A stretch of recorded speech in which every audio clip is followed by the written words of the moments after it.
श्रीराम जय जय राम। नमस्कार। आज दिनांक 23 नोव्हेंबर।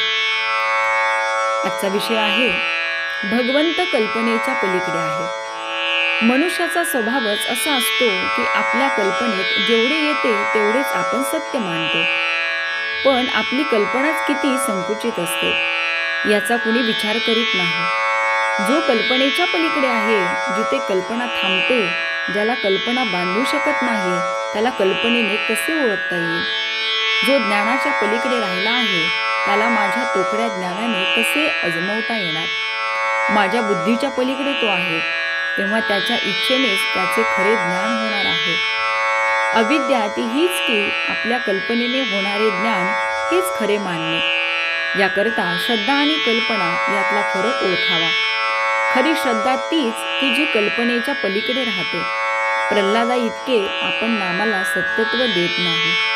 कल्पनेची मजल प्रल्हादाने नाही चालवली।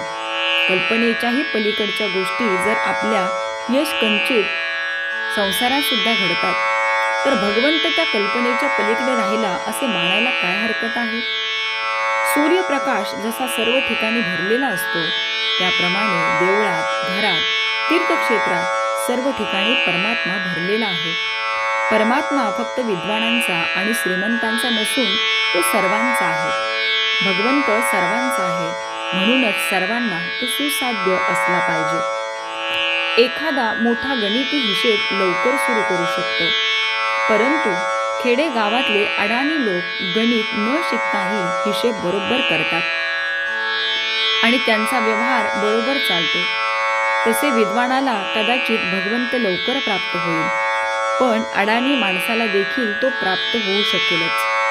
भगवंताची दृष्टीच अशी आहे की त्याला आपले अंतःकरण स्पष्ट दिसते। ते जसे असेल त्याप्रमाणे भगवंत आपल्याला जवळ किंवा दूर करतो।